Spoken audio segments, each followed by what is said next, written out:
ॐ नमः श्रीयतिराजाय विवेकानन्दसूरये सच्चित्सुखस्वरूपाय स्वामिने तापहारिणे। নমস্কার। সেবাতীর্থ রামকৃষ্ণ মিশন আশ্রম সারগাছির ইউটিউব চ্যানেলের সমস্ত ভক্ত দর্শনার্থীকে সাদর আমন্ত্রণ, অভিনন্দন এবং ভালোবাসা জানাই। স্বামী বিবেকানন্দের কর্মযোগের মুক্তি চ্যাপ্টারে তিনি বলছেন যে প্রথমে আমাদিগকে এই অনাসক্ত অবস্থা লাভ করতে হবে, তারপরে নিরন্তর কাজ করতে হবে। অনাসক্ত অবস্থাটা কেন বোঝাতে চাইছেন? যে কর্মপ্রণালী আমাদেরকে সর্বপ্রকার আসক্ত ত্যাগ করতে সাহায্য করে, কর্মযোগ তাই আমাদের শেখায়, দেখায়। এই অনাসক্ত অবস্থাটা লাভ করতে হবে, তবেই আমরা নিরন্তর কর্ম করতে পারবো। না হলে আমরা কর্মফলের দিকে আকাঙ্ক্ষা করে জড়িয়ে পড়ব। সেইখান থেকে মুক্তি, আমাদের চ্যাপ্টার বলছেন যে মুক্তি আমাদের দরকার, কিন্তু কর্ম আমাদের করতে হবে। কর্মভূমি এবং কর্ম করার জন্য আমাদের প্রারব্ধবশত এইখানে এসেছি, আমরা কর্ম করব বলে। অতএব এই আসক্তি ত্যাগ করা, অনাসক্ত লাভ করা, এই অনাসক্ত লাভটা করবে কি করে? বলছে যে সকল আসক্তি ত্যাগ করবার দুটি উপায় আছে। কি কি উপায়? না, একটা উপায়ের কথা বলছে যে যারা ঈশ্বরে অথবা বাইরের কোনো সহায়তায় বিশ্বাস করে না। এরকম আছে তো, যারা নাস্তিক আছে বা ঈশ্বরে বিশ্বাস করেন বা ঈশ্বর আছেন, তার মতোই যেন থাকেন, আমি আমার মতো আছি, মানে কাজের কর্ম নিয়ে আছে, কিন্তু কর্মেতে নিষ্ঠা আছে। কিরকম? যে বিশ্বাস করে না, তাদের জন্য তারা নিজেদের কৌশল বা উপায় অবলম্বন করে। তাদিগকে নিজেদেরই ইচ্ছা শক্তি, মনঃশক্তি ও বিচার অবলম্বন করে কর্ম করতে হবে। মানে প্রচণ্ড ইচ্ছা শক্তি সম্পন্ন এবং মনঃশক্তি সম্পন্ন। মনঃশক্তি মানে মনকে সে কন্ট্রোল করতে পেরেছে, কারণ মনই আমাদের ভাসিয়ে নিয়ে যায়। আর বিচার অবলম্বন, বিচার মানে কোনটা? ঠাকুরের ভাষায় ওই বিচার কি বিচার? না, নিত্য অনিত্য বিচার, নিত্যানিত্য বিচার। এই নিত্য অনিত্য বিচার তাকে করতে হবে, করে কর্ম করতে হবে। তাদিগকে জোর করে বলতে হবে আমি নিশ্চয়ই অনাসক্ত হব। এই একটা দিক, মানে এক প্রকার। আর একটা হচ্ছে অন্যটি কি? যারা ঈশ্বরে বিশ্বাস করেন তাদের পক্ষে অপেক্ষাকৃত সহজ। কি তারা বলছে? তারা কর্মের সমুদয় ফল, সমস্ত ফলটা ভগবানে অর্পণ করে কাজ করে যান। সুতরাং কর্মফলে আসক্ত হন না। আমরা যেমন করি যে ঠাকুরের কাজ বলে শ্রীরামকৃষ্ণ অর্পণম অস্তু, এই শ্রীরামকৃষ্ণের চরণে সমস্ত অর্পণ করে দেয়। কাজ আমরা করব, কিন্তু ওই যে নিরাসক্ত হওয়ার একটা উপায়। যারা ভক্ত, প্রথমে দেখালো যিনি জ্ঞানী, তার বিচার করতে হবে, মনঃসংযম নিয়ে আসতে হবে, ইচ্ছা শক্তি সম্পন্ন হতে হবে। আর পরেরটা হচ্ছে ভগবানে ঈশ্বরে বিশ্বাস থেকে যা কিছু কর্ম করবে সমস্ত ঠাকুরের পায়ে অর্পণ করবে, ঠাকুরের কাজ বলে। তারা যা কিছু দেখেন, যা কিছু অনুভব করেন, শোনেন বা করেন, সবই কি হচ্ছে? ভগবানের জন্য। মানে আমরা কর্ণে শ্রবণ করছি, আমরা চোখে দেখছি, আমরা পা দিয়ে হেঁটে যাচ্ছি, আমরা কথা বলছি, আমাদের সমস্তটা কিসের জন্য? একমাত্র ভগবানের জন্য। তার জন্যই আমাদের এই সমস্ত কর্মযজ্ঞ চলছে। আমরা যে কোনো ভালো কাজ করি না কেন, তার জন্যে আমরা মোটেই প্রশংসা বা সুবিধা দাবি করি না। কেন? যাতে ভগবানের পায়ে অর্পণ করতে পারি। এইটা আমরা কাজ করতে পারি। আমরা যখন কেউ আমাদের প্রশংসা করবে, না, প্রশংসা করা বা কেউ আমাদের তিরস্কার করে কাজের জন্য, এটা আমরা কোনো কিছুতেই বিচলিত হব না। কেন? যে ঠাকুরের কাজ। আমরা যখন ছোট ছোট থাকি, ছোট বালক থাকি, তখন সেই বালক অবস্থায় আমাদের স্কুলের মাস্টার বা আমাদের কেউ বড় অভিভাবক, কেউ কিছু পাড়ার লোক, কিছু একটা পাড়ার যখন অনুষ্ঠান হচ্ছে, পূজা টুজা অনুষ্ঠানে, সেই অনুষ্ঠানে আমরা অনেকেই সেখানে ব্রতী হচ্ছি বা অনেকেই কাজ করছি। সেখানে কাজ করছি কি, সমস্ত কাজটা কিন্তু যেন সেই সেই অভিভাবককে, সেই মাস্টারকে দিয়ে দেওয়া হচ্ছে। কিরকম যা বলছে সেরকম ভাবে করছি। আমরা সেই কর্মের প্রতি আসক্তি নেই। আমরা কর্মটা কি ফলাফল হবে তার দিকে আমাদের ভ্রুক্ষেপ নেই, জানিও না কি হবে না। ঠিক সেই রকম কোনটা না, সেইটা হচ্ছে কি, ওই দাদা যা বলেছে বা ওই টিচার যা বলেছে ওইটাই কাজ করতে হবে। ঠিক সেই রকম ঈশ্বর আমাদের বলেছেন, অন্তর্যামী হয়ে তিনি আমাদের এগুলো সাড়া দিচ্ছেন, এই কাজগুলো করো, এইগুলো করো, এগুলো কর্তব্য কর্ম আমাকে করতে হবে। আমি এই পরিবেশের মধ্যে আছি, আমি পরিবারের মধ্যে আছি, আমি দেশের মধ্যে আছি, আমার করণীয় কি, সেই করণীয় কর্তব্যগুলো আমি করব। কিন্তু সেগুলো কার করব? না, ঈশ্বরের কাজ।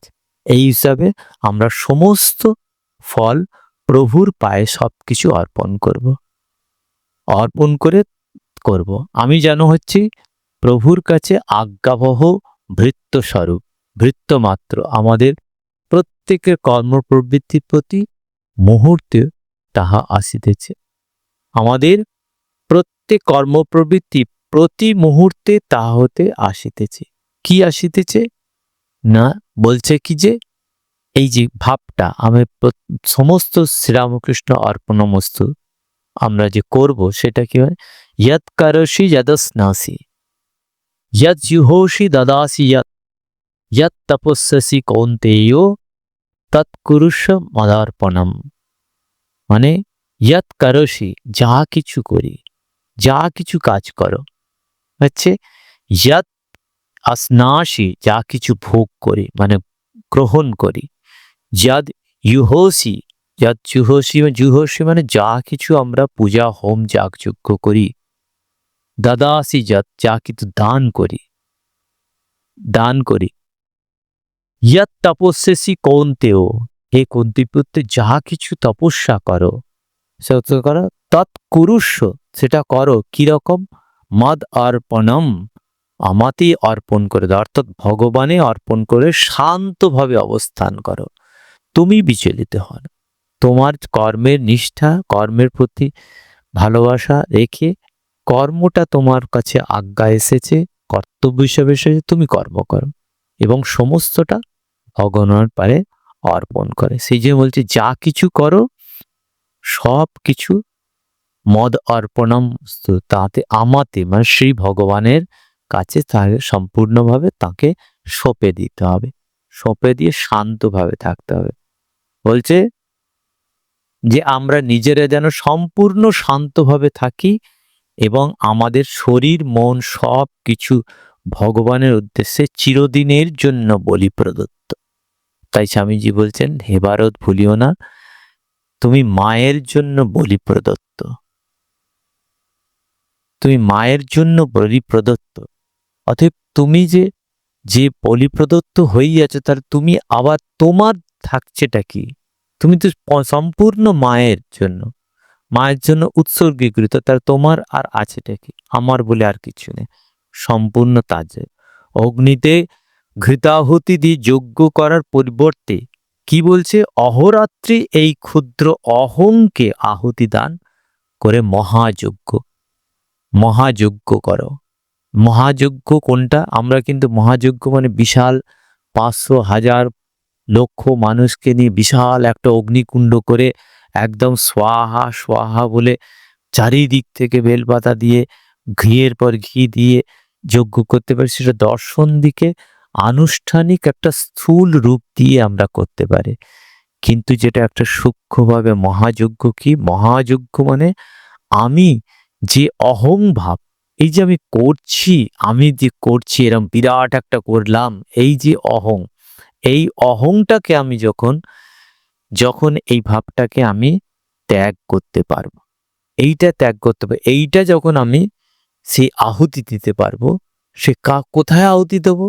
না, সেই ঠাকুরের পায়ে আহুতি দেব সমস্তটা। এই অহংকে আহুতি দিলে সেই মহাযজ্ঞ করাটাই সেই যজ্ঞ। সেটাই বলছেন। বলছে, তাই জন্য বলছেন যে জগতে ধন অন্বেষণ করতে গিয়ে আমরা কি একমাত্র ধনস্বরূপ তোমাকেই পেয়েছি। আমরা কি, আমরা তো সম্পদের জন্য দৌড়দৌড়ি করছি, ধনের জন্য দৌড়দৌড়ি করছি। আমরা আমরা চাই মানে কি, ধন সম্পদ চাই। আমাদের আকাঙ্ক্ষা কি? সেইটা যখন আমরা একটার পর একটা ধন মানে সম্পদকে, সেটাকে আমরা পেতে চাইছি, পেতে গিয়ে দেখলাম যে এই ধনস্বরূপ কে? তুমি। তুমি ধনস্বরূপ, তোমাকে পেয়েছি। কারণ তোমাকে পেলে তো সব ধন তোমারই তো জগৎ সৃষ্টি, তোমারই তো, তুমি তো স্রষ্টা, তোমারই তো, তোমা হতেই জগতের সমস্ত কিছু, যত মূল্যবান, যত ধন, যত সম্পদ, যত যা কিছু আছে, তো তোমারই। তো তোমাকে পেলে, তোমাকে যখন পাই, তখন তো আমার সব কিছু পাওয়া হয়ে গেল। উত্তরাধিকার সূত্রে পিতার সম্পদ পুত্রের মধ্যে বর্তার। তাহলে যদি পুত্র পিতাকে চায়, পিতার সঙ্গে যে সম্পর্ক থাকে, তাহলে তো পুত্রতে এমনি এমনি পাবে। তাকে তো চেঁচামেচি করতে হয় না, তাকে তো দৌড়দৌড়ি করতে হয় না, যেতে হয় না, খোঁজাখুঁজি করতে হয় না। তাহলে তিনি যে ধনস্বরূপ, তা তাকেই তো আমি পেতে চাই। সেটাই তো সবচেয়ে বড় সম্পদ। বলছে যে তোমারই চরণে নিজেকে অর্পণ করলাম, ধনস্বরূপ হিসাবে তোমার স্বরূপ। জগতে একজন প্রেমাস্পদ খুঁজতে গিয়ে একমাত্র প্রেমাস্পদ তোমাকেই পেয়েছে, তোমাতেই আত্মসমর্পণ করলাম। জগতে আমরা প্রেমের আকাঙ্ক্ষী, আমরা খুব প্রেমের কাঙাল। এই জন্য প্রেম পাওয়ার জন্য আমরা কি প্রেমাস্পদ হিসাবে বহু মানুষকে আমরা কাছে পেতে চাই, এক একজনকে কাছে পেতে চাই। পেয়ে মনে হয় যে এই খুব প্রেমাস্পদ, ইনিই খুব প্রেম আমাকে দিতে পারে, বা এ থেকেই আমি প্রেম পেতে পারি। কিন্তু খুঁজতে খুঁজতে দেখা গেল যে একমাত্র তুমি সেই প্রেমাস্পদ, তোমাকেই পেয়েছি আমি। সমস্তটা হচ্ছে চিরদিনের যে তোমাকেই হচ্ছে কি যে আমি অর্পণ করব। সেজন্য বলছে যে তোমাতেই আত্মসমর্পণ করলাম। আত্মসমর্পণ কোথাও করো? কোনো ব্যক্তির মধ্যে না, তাকে মনে হচ্ছে যে তার কাছে যাই, কিন্তু না, সেই যে তুমিই তো, তোমা হতেই সবকিছু, তুমিই যে একমাত্র আছো, যে তার যে প্রকাশ সব জায়গাতে। তো তোমাকে পেলে আর কি, সেটাই বলছেন যে তোমাতেই আত্মসমর্পণ করলাম। দিবারাতি আবৃত্তি করতে হবে। কি আবৃত্তি করতে হবে? না, আমার জন্য কিছু নয়, কোনো কিছু, কোনো বস্তু শুভ অশুভ বা নিরপেক্ষ যাই হোক না কেন, আমার পক্ষে সবই সমান। আমার জন্য কিছু না, না অহম, না অহম, তুহু তুহু। ঠাকুর বলছে না হং না হং তুহু তুহু, আমি নেই মানে আমার নয়, আমার জন্য কিচ্ছু নয়। ঠাকুর নিজেকে আমি বা নিজেকে আমার বলতে পারতেন না, এই শরীর বলতেন। কারণ হচ্ছে তিনি যে, ওই যে আমরা বলছি না, যেটা মায়ের জন্য বলি প্রদত্ত, তাহলে আমার কোথায় আমার জিনিস থাকে কোথায়? কারণ এইটাই যে আমার বলে কিছু না, আমার জন্য নয়। এই জন্য বলি না হং না হং, আমার জন্য না। কি না, কোনো বস্তু শুভ হতে পারে, ফল শুভ, যদি বস্তুটা কোনো কোনো কাজ আমি যদি করি তার শুভ ফল পেতে পারি, আবার অশুভ হতে পারে, আবার নিরপেক্ষ হতে পারে, তাতে কি যায় আসে? আমার যদি আমার ফলের প্রতি আকাঙ্ক্ষাই যদি না থাকে, অধিকারই না থাকে, তাহলে আমার আসক্তি নেই তাতে, তাহলে তো আমার কি যায় আসে? আমি তো, কারণ এটা তো সমস্ত জানি যে এটা সবই ঈশ্বরের চরণে অর্পিত হলো। তাহলে সেখানে যখন অর্পিত হয়ে গেল, ঈশ্বরকে আমি দিয়ে দিলাম, সেখানে কি আমি ঈশ্বরের থেকে, তাহলে ঈশ্বর আমাকে দাও কিছু? না, এগুলো মতুয়ার বুদ্ধি। ঈশ্বরকে অর্পণ মানে যখন আমি তাকে দিচ্ছি, আমরা যেন হচ্ছে কি যে ঠাকুরের কাছে ভক্তি নিবেদন করি, প্রণাম করি। প্রণাম করলে প্রণামটা ফিরে দাও, তা কি বলি? কখনোই না। অতএব এই যে আমরা যখন সেটা কর্মটা, প্রণামটাও যেমন আমি সম্পূর্ণভাবে তাতে দিচ্ছি, ফিরতে চাইছি না, আমি যেমন প্রার্থনা করছি সেটা ফিরে চাইছি না, তাহলে আমি কর্ম করছি, এটাও যদি কর্ম হয়, তাহলে আমি যে কর্ম করছি, বৃত্তিমূলক হোক যাই হোক, আমি যে কর্ম করছি সেইটাতে কেন আমি আসক্ত হব? আমার যে দায়িত্ব কর্তব্য বোধের যে কর্ম এসেছে সেটাই কর্ম করব, এবং সেই কর্মটা তোমারই জন্য, আমার সন্তানের জন্য নয়, আমার স্ত্রীর জন্য নয়, আমার স্বামীর জন্য নয়, আমার বন্ধুর জন্য নয়, আমার ভাইয়ের জন্য নয়, আমার নয়, সব তোমার, সব তোমার। সেইভাবেই আমাদের কাজ করতে হবে, সেটাই শেখাচ্ছেন, সেখানেই শেখাচ্ছেন সেই ভক্তির মধ্যে দিয়ে। এই জন্য ভক্তি, একটা হচ্ছে বিচারের মধ্যে দিয়ে, আর একটা ভক্তির মধ্যে, সমস্ত যা কিছু আছে তোমাতেই দিয়ে দিলাম। এই জন্য বলছেন দিবারাত্র আপাত প্রতীয়মান অহং ত্যাগ করতে হবে। আমাদের কি করতে হবে না, অহং ত্যাগ। এই যে আমার থেকে, আমার থেকে সবকিছু অহং, আমি যদি ওই অহং না থাকে তাহলে কিছু নেই। সেই অহংটাকে আমাকে মহাযজ্ঞ করতে হবে, সেটাকেই আহুতি দিতে হবে। যে পর্যন্ত না ওই ত্যাগ একটি অভ্যাসে পরিণত হয়, যে পর্যন্ত শিরায় শিরায়, মজ্জায় মজ্জায় মস্তিষ্কে প্রবেশ করে এবং সমগ্র শরীরটি প্রতি মুহূর্তে ওই আত্মত্যাগ রূপ ভাবের অনুগত হয়ে যায়, হচ্ছে ততক্ষণ আমাদের কি হবে, ত্যাগের অভ্যাস করতে হবে, অহং ভাব, ওই অহং ভাব ত্যাগ করতে হবে। এই অভ্যাসটা দিবারাত্র আমাদের করে যেতে হবে। এটাই বলছে যে যতক্ষণ আমাদের শিরায় শিরায়, মানে মনে ধ্যানে, মানে কি হলো, শয়নে স্বপনে জাগরণে আমাদের এই অহং ভাবটা চলে যাবে, আমি ভাবটা থাকবেই না। সমস্ত ঈশ্বর যার আমি এই যে আহুতি দিচ্ছি শ্যামা মাকে, মানে নিজেকে যে শরীর রাখার জন্য যেটা দেয়া হচ্ছে, যেন শ্যামা মাকে আহুতি দেয়া হচ্ছে, তাকে, মানে আমি খাচ্ছি না, তাতে এই শ্যামা মা সেখানেই আছেন, ভগবান এখানে বসে আছেন, অতএব ভগবানকে আমি মানে নিবেদন করছি, এইটাই বলছে। এইভাবে আমাদের দিন রাত, তবে আমাদের অহং ভাবটা ত্যাগ হবে, তবেই আমরা সেই মুক্তিকামী হতে পারবো, এবং আমরা তখনই আমাদের অনাসক্ত ভাবটা আসবে। এই অনাসক্ত ভাব আনার জন্যে একটি পথ হচ্ছে বিচারের মধ্যে দিয়ে, একটি পথ হচ্ছে ভক্তি মার্গতে। বলছে আমার যা কিছু, মানে আমার জন্য না, সমস্তটাই তোমার বা ঈশ্বরের জন্য। আমার কি বলে, সন্তান নয়, আমার স্ত্রী নয়, আমার স্বামী না, আমার বোন না, আমার ভাই না, আমার বন্ধু না, আমার বান্ধব নয়, কিচ্ছু না, সবই তোমার, সবই তোমার। এইভাবে আমাদের কর্ম করতে হবে। এই কর্ম করলে তবেই আমরা সেই অনাসক্ত ভাব লাভ করতে হবে। ওম শান্তি শান্তি শান্তি। হরি ওম তৎসৎ। শ্রীরামকৃষ্ণার্পণমস্তু।